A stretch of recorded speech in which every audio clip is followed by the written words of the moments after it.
Welcome back to the Mental Dietitian podcast. I'm your host, Ahren Lynch-Potter, and today's podcast is called Spiritual Minimalism. And what does that mean? What is that about? I wanted to record this episode for a few different reasons. First reason is that I've been noticing within myself and within my clients for a very long time now that if you want to make changes in your life, you have to actually look at what you can subtract, not what you can add. A lot of people think they need to make changes in their life or do something different, that they need to now add more. And that can feel like, oh, there's all these things that I need to do. When what I've found that sets people up for success the most is really looking at what things need to be shifted. What do you need to let go of? And that is the secret sauce. Because if you want to give birth to something new habits, new identities, whatever it may be, something new, you have to let something old die. But if you do not let that thing die, whatever it may be, a pattern, a belief system, whatever it may be, if you don't let that die, then you're not actually creating the space for something new to be born. What a lot of people do, which I'm noticing, is they try to add the new things versus letting the other things die first and then creating the space, not replacing this old habit with a new habit straight away, but creating the space so that you can actually then choose how you want to fill that space that you've created. I just see it so often. I wanted to talk about it because a lot of people live in this world where everybody seems to be meditating and doing breath work and doing their journaling and all these little things to tick off a box. A lot of people, when it's coming to mental health, which is fantastic, and they're all amazing tools. Just be careful that you're not adding a laundry list of things to an already overwhelmed plate. Why do you lay these troubles on an already troubled mind? I just think about that a lot of people already have a troubled mind. They already have things, all these things that they want to do, or things that they are not doing, or things that they should be doing. They're all shoulding and coulding on themselves. And to add more to that is actually just repeating the problem, which is, oh, if I do more, be more, produce more, perform more, then that if I do that enough, then I love myself. And what I found to be true is it's actually the subtraction. And that's very, very difficult for somebody whose identity is rooted in how much they do and how much they perform and accomplishment and performance, especially men. A lot of men that I work with, that is a big one. And who would I be if I wasn't performing? Who would I be if I slowed down? Who would I be if I wasn't constantly pursuing more? Well, you'd be yourself. You'd be you, and you'd have the opportunity to actually create some space and then choose, okay, where do I want to choose to be busy, not where am I forced in my own mind, because we're not actually ever forced to do anything. There's just the illusion of it. Where am I forcing myself to be busy in places that I don't want to be busy? And I have my own journey around that. I can think of a few things right now, just patterns that I notice. And to get there, how do you do this? That's probably the next question. How do you actually, sounds all good and well, how do you do this? Step one is noticing the patterns. That's all you do, just write them down. It's like, oh, I have this pattern where I do this. I have a pattern, let me tell you my pattern, where this is a big one that has held me back for many, many years. How do I explain this? Because it's like a loop. Where does it start? It's like the chicken or the egg. When I get stressed out, I attack my problems with action, there's nothing wrong with attacking your problems with action. I think it's sometimes the best thing. What I do, though, is I get into this go mode, this kind of driving mode where I will stop doing things that are slowing down. Like I'll stop meditating. I'll stop journaling because I'm like, oh, I don't have time. I got to go to work. I got to make money because I got some debt to pay off. I got some things going on. I got some things I'm working on. I want to make money. So I kind of go into this money-making mode, or that's what I call it, where I stop doing the things which create the space, which actually doesn't give me what I want, because what I want is the space to be able to create a future so I can actually be more present and not go into this kind of hyper money-making mode when it comes to selling cars, for example. If I do that for too long, then I notice in myself ways I want to escape. I want to escape through habits which are usually linked to shame. It could be something like eating a lot of food, or it's basically just kind of an escape. It doesn't actually matter what the things are. It's more of an escape from that money-making mode, which is quite taxing on my system if I stay there for too long.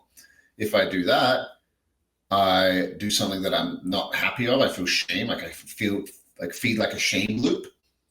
And then that creates this drive in me, because I don't feel very good about myself, to perform and to try and make money and to go into go mode and be busy, which is a response to me not being happy, which then I get burnt out, I get stressed, and then I want to go back to those habits. It's a loop.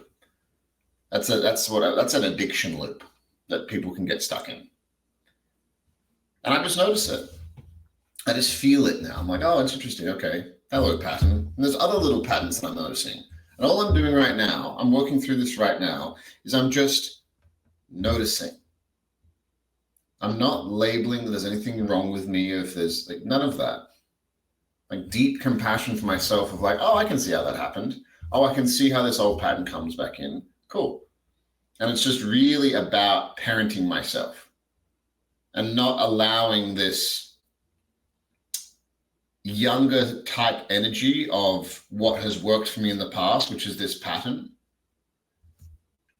and choosing to be more centered and slow down. Here's a crazy, crazy perspective that not a lot of people have learned, especially when it comes to sales, or a lot of men that are really driven. You can be hyper successful without being terrified the whole time. You can make a lot of money and get a lot of shit done without rushing. You don't have to go into manic mode. I've said that to people, like, yeah, I'm not sure how to do that. Just like me, for many years, if somebody told me that, I'd be like, no, that's where my drive comes from. My drive comes from filling my space up with as many things as I possibly can, because the more that I do equals the more valuable I am in this world. And the more valuable I am in this world equals me loving myself. So if I slow down, then I will not love myself. That's what the equation was. And it was simply not true. It was just feeding this loop that would actually, it's funny that a lot of people create the very thing that they don't want. I just think about somebody who's terrified of somebody cheating on them. So what they create is they create this very controlling environment, potentially in a relationship, where they're so scared and so controlling, where the person wants to escape and they come across somebody who's not like that at all, and they ended up getting cheated on. I've seen it so many times. And they think that the answer is to double down on the control, when the person they're in a relationship with, they just keep repeating it. The person might cheat on them. Different person might cheat on them multiple times. I've seen that. We all have in our own ways, or just the very thing that you hate the most or do not want. A lot of people create it because of how afraid they are of it. It's like it magnetizes to you. It attracts to you somehow. So if you want to create freedom in your life, you have to give yourself the reverence and the respect to create the space to do that. It's not about adding more to your plate. It's actually about minimalism. It's about what can I do less of? And once you have that space, you can then choose consciously what to fill that space with, based on how you want to live your life, what lifestyle you look like. I'm in this phase right now. Over the next 1 to 2 years, there's going to be some really big changes coming my way. I can feel it. I know what I want to create. I know what I want to do. And this will ask me to let go of identities that I have around certain things. And the longer that I cling on to that as a representation of who I am, the longer that I will put off whatever it is that I want. So we're always being asked, what can I let go of? And for some people, that right there is so uncomfortable, so unbelievably uncomfortable that they like, I can't do that. I can't slow down. I'm like, because whatever is chasing you, which is a feeling, it will force you to feel it then, won't it? I've seen it with myself. I've seen it with so many of my clients that when they actually allow themselves to slow down, their thoughts, their words, everything, whatever the reason is that they feel like they need to rush, whatever they are running away from will catch up with them. And it's just asking to be felt. It's not their enemy. It's actually the cave they are fearing to enter, which is this feeling that is constantly chasing them. It could be, some people label it all kinds of things. They could label it depression. I've had one client label it the it factor. They had the it factor their entire life. It's this feeling that's always with them. It's the water that they swim in. It's this governor on who they are. And if they run away from it, then they can not feel it. And what I'm here to tell you is that if you slow down and allow yourself to feel whatever these things are, you'll find that they're actually just been trying to love you the entire time. It's you trying to love you by you being like, hey, there's this pain here. There's something going on. There's something going on. Please feel me. If you keep running away, I'm going to turn it up. I'm going to make it way worse. You can block me out for a year, 10 years, 20 years, 30 years if you want, but you need to feel me. I've just seen it hundreds of times now. I don't have the luxury of doubt anymore. I don't have the luxury of what I'm saying isn't true or doesn't work. It's not even my thoughts. It's not even, I didn't invent this. It's just an observation that I know if you really apply this stuff, your life will change. It will. Mine has. Everybody around me has. Even I got a beautiful text message last night from one of my good friends. And he said this to me, and it really warmed my heart. He said, I just want you to know that I genuinely realize that getting mad at people when they are scared is a deep flaw of mine, and it actually creates massive amounts of distrust. There's better ways to show people you care by listening and having empathy. You were very right. I appreciate you bringing that to my awareness over the years. Yeah, just like things like that.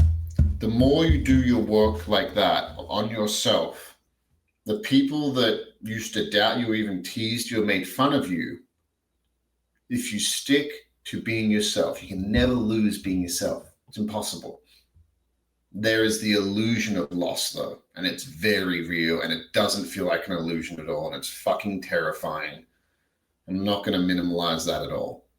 I can talk about these concepts about how to psychologically heal yourself. I can talk about it all day, every day. I can shout it for thousands of years if I wanted to. The problem is that does not give you the courage to face that. It just gives you a mental scaffolding to understand of what it might look like. But it doesn't, I can't take the fear away. Nobody can take the fear away. Nobody can make the journey any easier. Nobody. Nobody can make whatever it is that you are not facing easier to feel. Just, you have to sit through that. And here's the thing. Nobody will ever experience it except you. Nobody. We have common threads. We're all human. We're all the entire ocean in a drop. We're all living each other's lives. We're all connected. But nobody can experience what you need to experience to get to where you want to go. Nobody's coming to save you. Nobody's going to do it for you. Your mom's not coming. Your dad's not coming. Nobody's coming to save you. It's you. You are alone in this life. A lot of people, when they hear the word alone, they hear the word abandoned, which is very interesting. Being alone is not a bad thing. It is the reality of life. You live your life. You live your life. Nobody else lives it. So by slowing down and really tying into this idea of spiritual minimalism, it's a hard word to say, of what can I slow down? What can I allow myself? Where spaces can I allow myself so I'm not constantly busy with my thoughts, busy with distractions, busy with numbing, any of this stuff?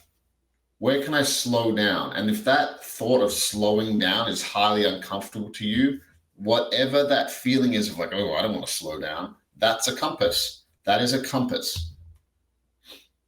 And I'll just keep sharing this message until I die, because I've listened to teachers that have taught me this. I've learned it from my own subconscious. I've learned it from God, whatever language you want to use around it, deep connections with the oneness of consciousness. I've learned it from there. I've learned it from teachers. I've learned it from books. I've learned it from podcasts. I've learned it from living out my own truth and just discovering things on my own. And as I share this with more people, I've noticed that when they apply it in their lives, not because I'm so fantastic, but because of what I've learned from other people and things from myself, their lives get better. And like I said before, it's like, I don't have the luxury of doubt anymore. And I love that line, because it's like, if something works hundreds and hundreds of times, even though it might be outside of what most society talks about and how to do things, and there's a lot of constructs in our world around how people should behave and how to be successful and whatever it may be. And I think a lot of it's wrong. And I think a lot of it's bullshit. I think the only way to be truly happy and truly fulfilled is to face yourself and learn how to love yourself. And everything else expands outward from that. All religions have been talking about it for thousands of years. The kingdom of God is within you. You are made in the image of God. Well, if God is love, and I'm made in his image, if we're looking at it through a Christian lens, then why don't you love yourself? So because you have to do your part as well. But yeah, that is it. That's the game. How much can I learn to love myself? And is there parts of myself that I don't love or don't think are worthy of loving? And then how do I learn how to love those and create the space to do that? And as you're doing that, life will give you opportunities. It will give you things to work through. It will give you things that you need to test your patience on. It will give you challenges. But as long as you keep your heart open and follow the next thread that feels good, I just don't think you can lose. I don't think you can lose, even if you had some terminal illness or some horrible thing happening in your life. There's still ways that you can love yourself and find peace. So kind of went all over the place here in this episode, but I want to share that. I want to share that concept about slowing down and creating space. And how you do it, it's very simple. It's not easy. It is notice your patterns. Write them down over a few weeks. Just notice them. No judgment, no nothing. You're like, oh, that's interesting. Oh, look at that pattern. Oh, I do that little thing there. Oh, when I leave the house, I do that. Oh, on a Friday night, I have an urge to do this. I have an urge to have a beer. Or on a Saturday, when I'm with these people, I have this feeling, and oh, interesting. And do that over a few weeks. And then you can sit there and be like, what do I want to change? And then you make choices. And you sit with the discomfort of these choices. You don't run away from it. The feelings are not a reason to stop. They're not a stop sign. They're a compass. Sometimes you have to sit with things for months and months and months, because they took years, generations to build, and you are the one that is stopping that pattern in its footsteps. Could be drinking, could be drugs, could be people pleasing, could be living in shame, living in fear, living in sadness, living in anger, constantly thinking you need to be happy all the time. The happy-go-lucky type that is never sad, never upset. That's all patterns. So if you need any help with any of this, you reach out. You know I coach people. You know I'm taking on clients right now. I talk about it. If you want some support around this, I can help you. And if you have some stuff that I've never worked with before or wouldn't know how to handle, I got an entire network of wonderful people that I could refer you to if I wasn't the right fit. So love you guys. Have a great week, and we'll see you next week.